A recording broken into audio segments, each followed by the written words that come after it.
initial idea was to use multiple rovers in a social way. We settled on a follow the leader system, which allowed for rover collaboration.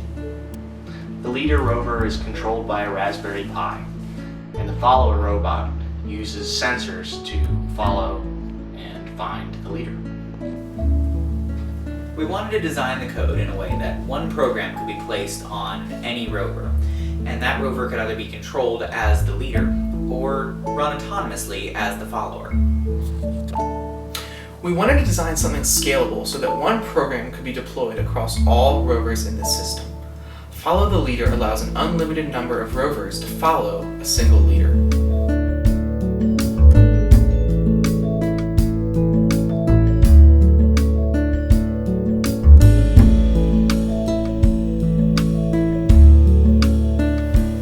In order to find whatever object we are attempting to follow, we implemented 3 forward-facing sensors. A middle sensor and 2 sensors off at 30 degrees from that center sensor.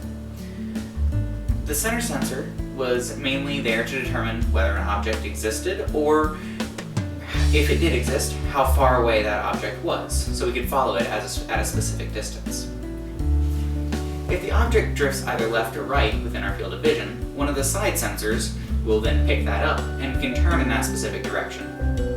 As the robot follows the object that it is tracking, it can run into dangerous situations, such as edges on the surface that it's driving on. To alleviate this as a threat, we added 4 edge sensors around the perimeter of our rover that detect whenever an edge is present. These edge sensors will interrupt whatever other sensor data that the rover is getting, and immediately the rover will act on the data from these edge sensors. Safety was our #1 priority for our rover. For the forward-facing sensors, we chose long-range infrared sensors. This allowed us to accurately acquire data between about 20 centimeters and 150 centimeters. For the edge sensors, we determined the best option would be short-range infrared sensors. This allowed us to accurately acquire data between 4 and 20 or so centimeters. We read in the sensor data using a series of analog to digital converters, or ADCs. The ADCs gave us 16-bit representations of the voltages acquired from the sensors. Then, through a series of equations, we converted those into something that we could use, in this case, centimeters. The infrared sensors that we used to allow the rover to determine what was around it have very specific ranges and need to be placed in certain locations in order to leverage those ranges appropriately. In order to do this, we consulted a 3D printing expert, and through his assistance developed a sturdy chassis that adhered to our follow robot and placed the sensors in just the right locations. Although the infrared sensors were occasionally noisy, through some calculations we did, including weighted averaging and other filters, we were able to create fairly accurate data and allow the rover to follow whatever object it was attempting to follow with reasonable accuracy.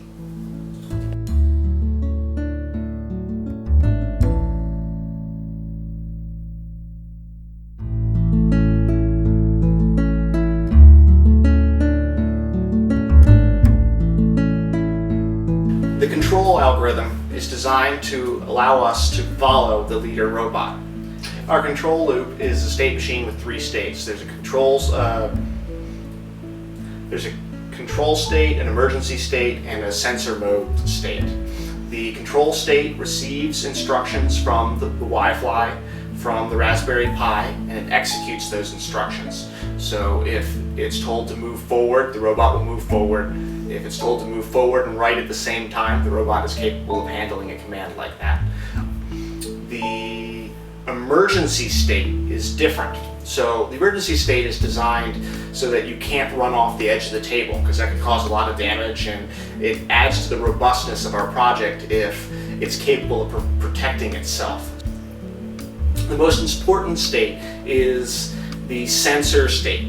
This sensor state has 3 front-facing sensors that determines the distance and where the leader robot is. Our algorithm is fairly simple. It tries to maintain an ideal distance between the follower robot and the leader robot, something between 40 and 60 centimeters. If the robot veers to the left sensor will trigger and the robot will turn to the left and then continue to pursue the leader robot. If the leader robot starts backing up, the follower will see that, and as it gets closer and closer, if it gets under a certain threshold, about 30 centimeters, it will start to back up in order to maintain the ideal distance. We did not implement the ability to turn and go backwards at the same time. And of course, while it's following like that, it can't go off the edge of the table because it'll go into emergency mode and stop itself.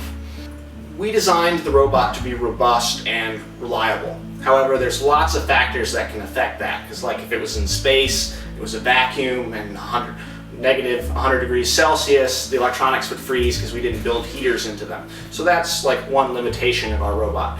It's really designed to work in the lab, under lab setting. We calibrated the distance sensors in both someone's apartment and in the lab. The changing in the lighting and like the background light really affected the sensors, and we found that in the lab, the lockers on the right side were more reflective than the other walls, so our rover had a tendency to turn towards that direction because it liked that wall, which actually was kind of neat because it kind of gave our rover a little bit of a personality because it liked people and that particular wall. It would turn towards those because they were more reflective to the IR, and it looked like there was something there. It was trying to find something. But back to reliability. We tested it over a long period of time, and we found that the Y-flies tended to disconnect, so we switched back and forth between the Y-flies and the XBs. The XBs tended to drop packets and mangle packets, while the Y-flies tended to have perfect packets, but it would just all of a sudden lose our entire connection, which in our case was like a disaster because it would then just sit there, it wouldn't do anything. In summary, our control algorithm basically performed as expected. The rover maintained an ideal distance between the leader and the follower, and it was capable of turning when it needed to turn, which was our goal, so we accomplished it.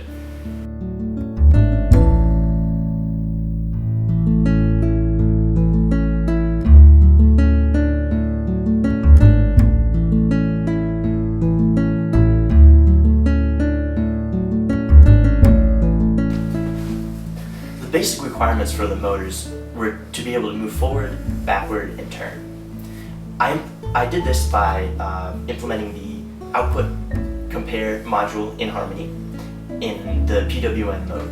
I also implemented directional pins in the encoders to be able to turn and move backwards. The motors take in a command and then move, so if it was to move forward, it would move forward, ignoring all commands until it's done moving forward, and then gets the most recent command so that it's the most accurate command that it needs. Along with the PWM, I implemented a timer at 10 kilohertz to be used to calculate the duty cycle for the motors. This was to be able to change the speed.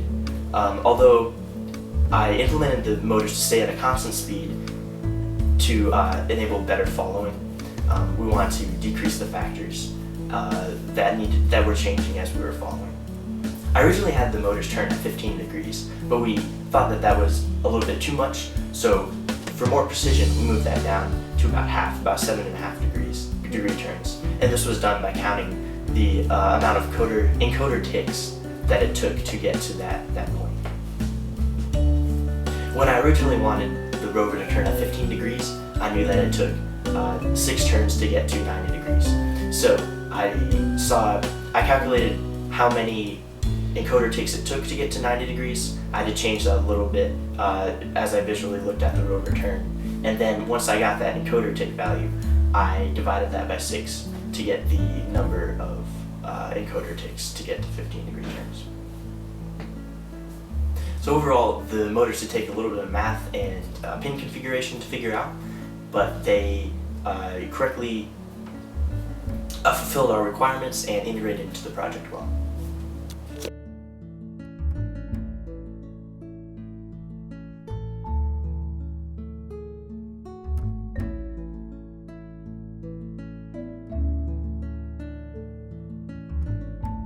In order to monitor the system, we created a touchscreen user interface using Python and a Raspberry Pi.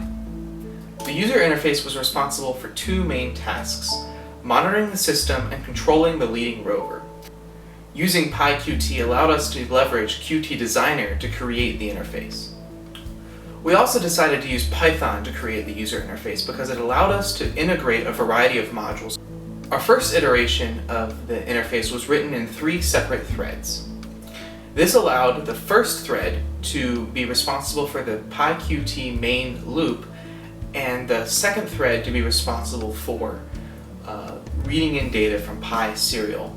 The third thread was then responsible for taking data from PySerial and using it to update the user interface. We quickly realized, however, that too much data was being displayed on the GUI at a time, and it was updating too quickly to be read intelligibly. This led us to try and use other methods of displaying the data, which also caused instability. We alleviated this by switching over to using PyQt's signals and slots. This eliminated one of the 3 original threads. In order to accommodate the large volume of data that needed to be handled by the interface, we elected to use JSON as our format for communication. JSON allowed easy verification that full packets were transmitted over the serial communication, as sometimes communication proved to be unreliable. This made our program much more robust and allowed us to account for signal loss as well as lots of other signals in the environment where we were working. Working with OpenCV proved to be a very different challenge. The first challenge was that OpenCV natively supports USB cameras, and the Pi camera module is not implemented as a USB camera. Because of this, we had to retrieve data frame by frame from the Pi camera, translate it into a BGR matrix instead of RGB, and then pass that into the OpenCV libraries. In order to track the rovers with OpenCV, we created a reference image of an empty tabletop. We then compared frame-by-frame data to that reference image so that any difference was shown and boxed. This allowed us to track the rovers as they were moving and while they were still, which was important for helping the follower rover find the leader if it couldn't see it with its sensors. Unfortunately, because the Pi camera arrived so late, we were unable to use the data from OpenCV in calculating our following algorithm.